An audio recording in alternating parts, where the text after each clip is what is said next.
Hi friends, welcome to అత్తా కోడళ్ళ వంటిల్లు. ఈరోజు మనం చూసారు కదా అరటికాయలు, ఇవి పెద్దవి. నేను ఒక 3 అరటికాయలు తీసుకున్నాను. ఇలా రౌండ్గా ఇలాగ కోసుకోండి, ఈ దలసరిలో కోసుకుంటే సరిపోతుంది. ఇది కర్రీ చేసుకుందాం, చాలా బాగుంటుంది. ఇలా వాటర్లో వేసుకోవడం వల్ల ముక్కలు ఇలా తెల్లగా బాగుంటాయి. ఈ పక్క తీసుకుందాం. పొయ్యి మీద ఒక కళాయి, ఇది పాన్ పెట్టుకోండి, ఫ్రై పాను. దాంట్లో కొంచెం ఆయిల్ వేసుకుందాం.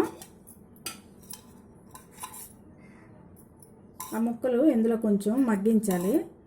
ఒక 4 స్పూన్ల ఆయిల్ వేయండి.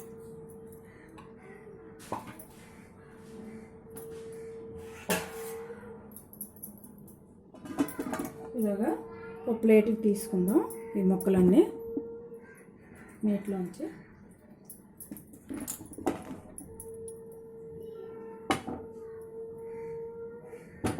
కొంచెం ఆయిల్లో పెట్టుకొని వేడెక్కే వరకు ఆయిల్లో పెడదాం.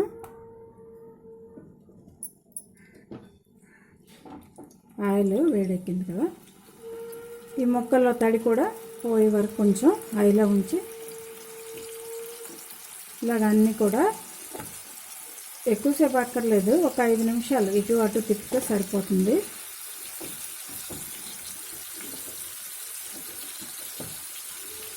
అలాగా ముక్కలన్నీ కూడా ఇలాగ పెట్టుకొని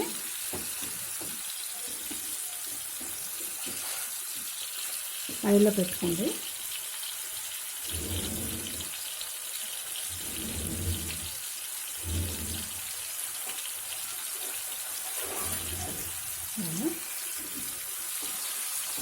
చూసారు కదా, అలా కొంచెం ఇలా వేపడం వల్ల కర్రీ చాలా టేస్ట్ వస్తుంది. ఆయిల్లో జస్ట్ ఇలాగా తిరగేయండి. ఒక 5 నిమిషాలు ఇటు అటు కూడా ఇలాగ వేయించుకోవాలి. అన్ని ముక్కలు కూడా అలా వేయించుకుందాం. ఇవి తీసేసి పక్కకి అప్పుడు మిగిలినవి కూడా వేసుకోవాలి. ఇవి కొంచెం వేగాలి. ఒక్కొక్కసారి వేసింది 5 నిమిషాలు వేయించితే సరిపోతుంది. ఇటు ఒక 3 నిమిషాలు, అటు ఒక 2 నిమిషాలు. ఈ ఆయిల్లో కొంచెం ఎక్కువ అక్కర్లేదు, కొంచెం సాల్ట్ వేయండి. వేయడం వల్ల ముక్కలు అంటిపోకుండా బాగా వస్తాయి మనకి. అలాగే కలర్ కోసం కొంచెం పసుపు కూడా ముందు కొంచెం వేసుకుందాం. ఇలాగా అన్నిటికీ ఇలా సర్దుకోవాలి. ఇలాగా చూసారా ఏవైతున్నాయి, ఇలాగన్నీ ఒకసారి తిప్పేసి అన్నీ ఒక 5 నిమిషాలు, ఎక్కువ అక్కర్లేదు, ఇలా వేయించుకుందాం. ఇది 2 పక్కలు వేగాయి కదా, ఇవో ప్లేట్లో తీసుకుందాం. ఇలా తీసుకుందాం.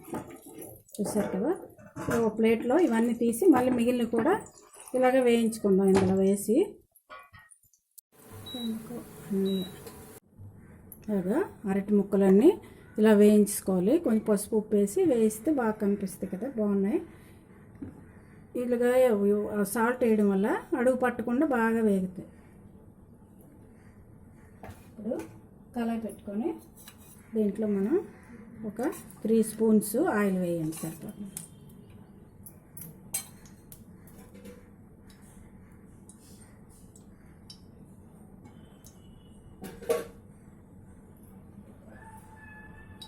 ఒక పెద్దవి ఒక 3 ఆనియన్స్ నేను తీసుకొని పేస్ట్ చేశాను. ఇదిగో 3 ఆనియన్స్ పేస్ట్, ఇది ఇందులో వేసుకుందాం.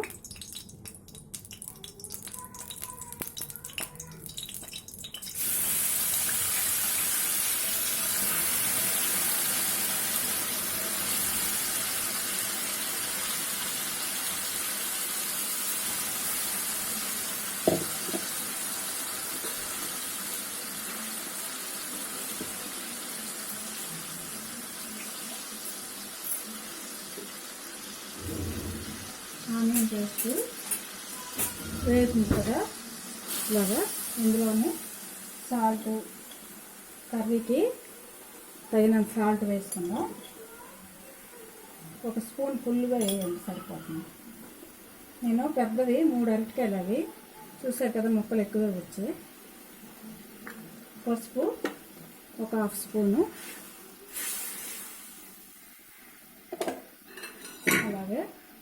అల్లం వెల్లుల్లి ధనియాలు జీలకర్ర కలిపిన పేస్ట్ ఒక స్పూన్ వేస్తే సరిపోతుంది. అంతా ఆనియన్ పేస్ట్ బాగా బ్రౌన్ కలర్ వచ్చే వరకు మనం వేయించుకోవాలి. పచ్చివాసన పోయి ఆయిల్ ఇలా మీదకి వచ్చే వరకు వేయించుకుంటే బాగుంటుంది. ఈలోపు ఒక పెద్ద నిమ్మకాయ అంతా చింతపండు నానబెట్టి ఇది పులుసు తీసుకుందాం. లాగా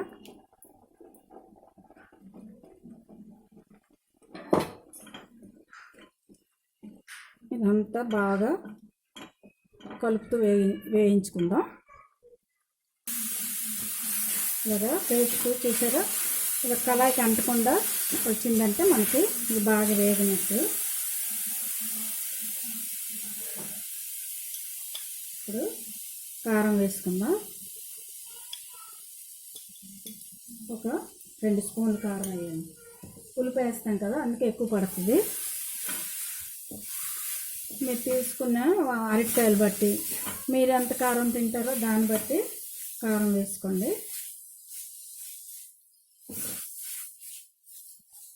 ఇంకా కొంచెం పావు వేసాను నేను.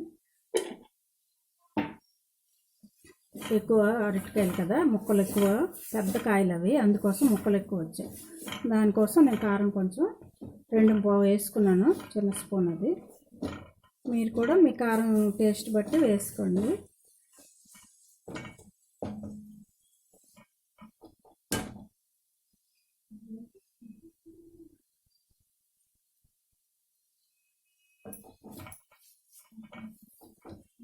ఇప్పుడు చింతపండు జ్యూస్ తీసాను కదా, అది వేయండి.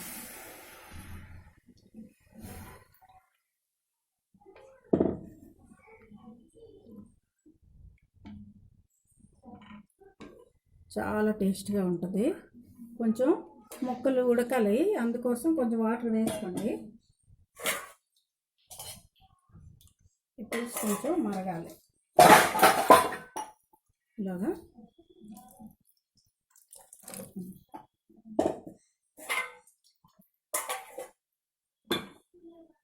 ఇప్పుడే సాల్ట్ అన్నీ బాగా సరిపోయింది లేదో చూసుకుంటే మనకి తెలుస్తుంది.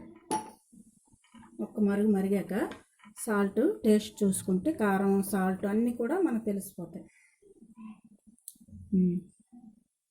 మాకు సరిపోయింది, కారం కూడా చాలా సరిపోయింది. ఇలాగా మనం పులుసు అంతా వేసుకున్నాం కదా, వేసిన తర్వాత దీంట్లోనే ఒక స్పూన్ అంతా చిన్న బెల్లం ముక్క వేసుకోండి. బెల్లం ఇది బాగుంటుంది. కొంతమంది స్వీట్ ఇష్టం ఉండకపోతే వేయడం మానేయండి, వేసుకున్నా బాగానే ఉంటుంది. హైలో పెట్టి మూత పెట్టండి.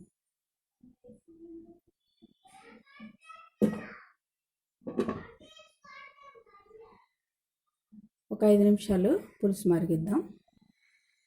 5 నిమిషాలు అయింది కదా, చూద్దాం. చూసారా, మరుగుతుంది కదా. ఇవి ముక్కలు కూడా కొంచెం ఉడకాలి కాబట్టి పులుసు ఇలా ఉండేటప్పుడే మనం వేసుకోవాలి. ఆయిల్లో వేయించాం కాబట్టి అరటికాయ ముక్కలు చాలా బాగుంటాయి. ఇలాగే మనం పొటాటోతో కూడా చేసుకోవచ్చు. అన్నీ కూడా ఇలా వేసేసుకోవాలి.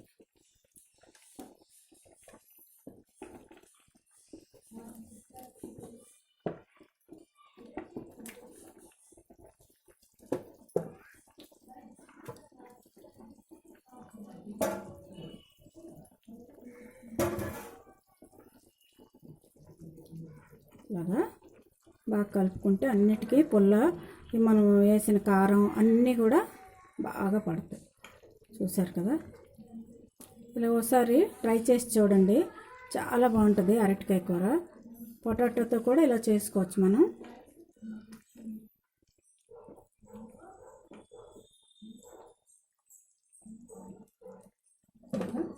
మూత పెట్టి ఒక 5 నిమిషాలు ఉడికించుకోవాలి.